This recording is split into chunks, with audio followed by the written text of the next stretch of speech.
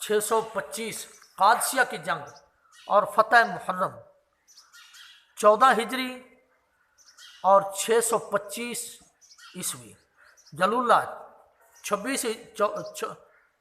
16 ہجری اور 637، فتوحات شام، فتح دمشق، محل ذقادہ 14 ہجری بمطابق 635، حمص 14 ہجری بمطابق 635 ہجری، یرموک 5 رجب 15 ہجری 636، بیت المقدس شریف شوال 19 ہجری، جزیرہ 16 ہجری، خوزستان عراق عجم 21 ہجری، رے پر عام لشکر کشی 21 ہجری، آذربائیجان 22 ہجری، تبرستان آرمینیا فارس 23 ہجری 644 ہجری، کرمان ستیان 23 ہجری، مکران 23 ہجری اور 644، خراساں کی فتح اور یزدجر کی ہزیمت 23 ہجری 644، مصر کی فتح 23 ہجری 644، اسکندریہ کی فتح 21 ہجری اور 642، سیدنا عمر کے مقبوضہ ممالک کا کل رقبہ 22,51,130 مربع میل، یعنی مکہ مکرمہ سے شمال کی جانب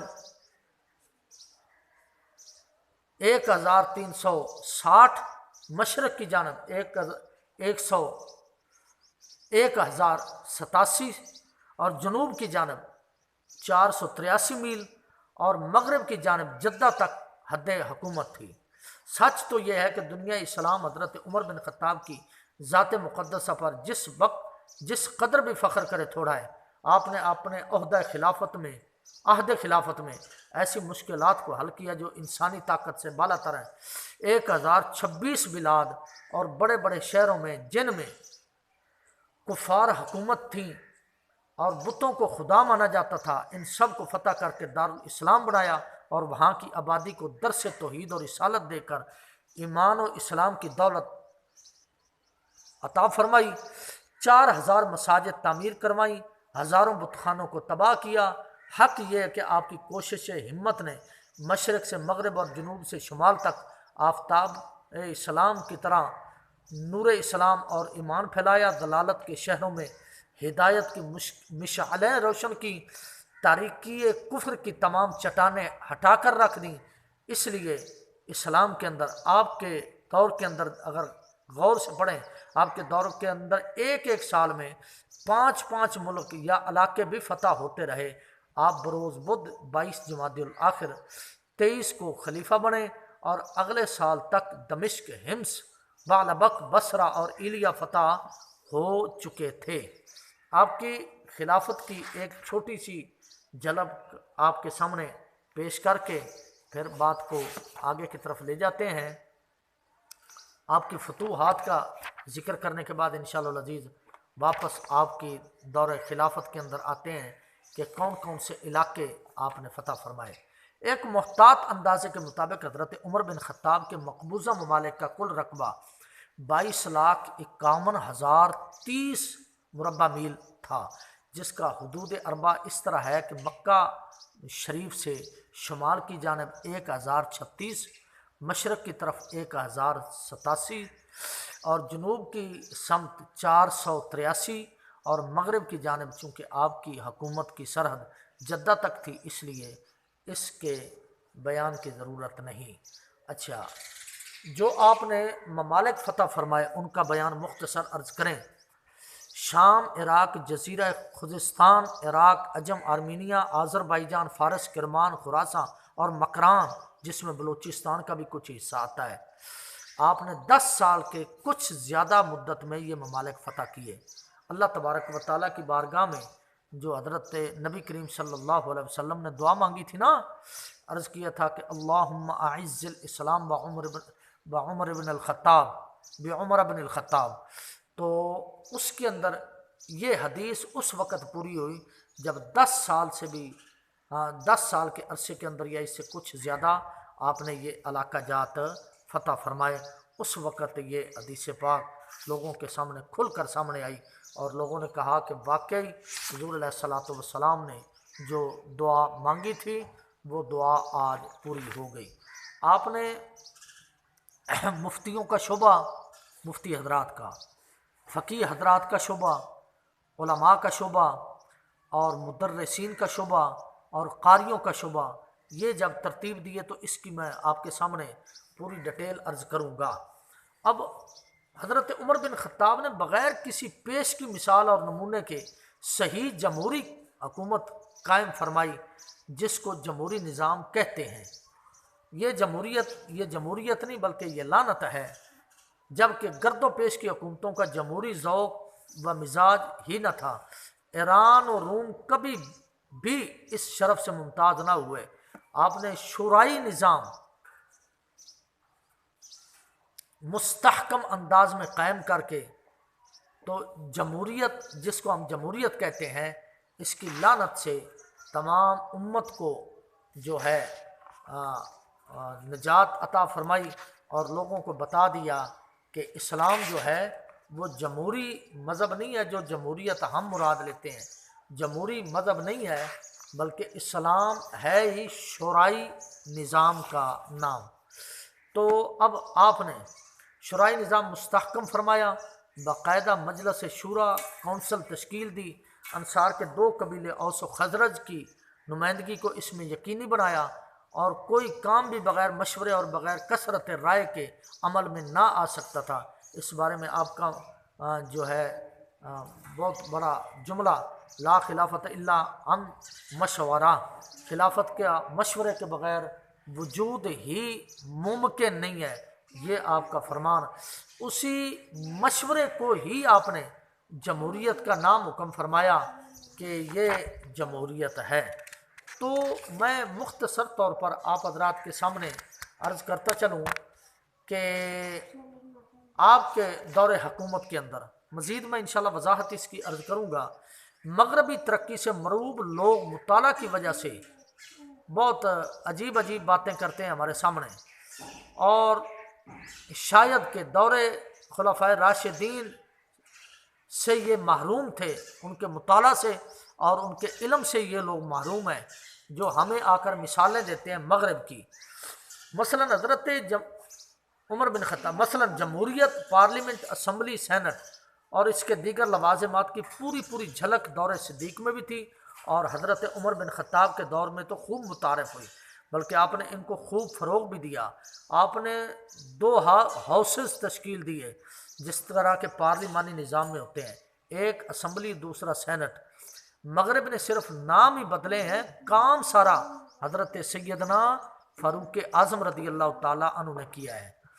تو آپ کے زمانے میں اسمبلی کو شورائے عام اور سینٹ کو شورائے خاص کہا جاتا تھا، جس کے نمائندے انصار و مہاجرین اور باقی قبائل کے سردار تھے، اور اجلاس بلانے کی بجائے گھنٹی بجانے کے بجائے الصلاۃ جامعہ کا اعلان کیا جاتا تھا کہ نماز کے لیے آ جاؤ۔ پھر تمام نمائندے 2 رکعت نماز نفل تحیۃ الوضو، تحیۃ المسجد ادا کرتے، اور حضرت عمر سربراہ کی حیثیت سے اجلاس کی صدارت فرماتے اور کاروائی باقاعدہ شروع کی جاتی۔ مجھے دکھائیں تو صحیح ایسا نظام کس ملک کے اندر ہے اور کون یہ نظام چلا رہا ہے۔ اب آخر کے اندر میں ایک صرف حکومت وقت سے گزارش کروں گا کہ جو حکومت کی گود کے اندر بیٹھ کر اپنے عہدے کا غلط استعمال کر رہے ہیں اور صحابہ کے گستاخ کو اور امہات المومنین کے گستاخ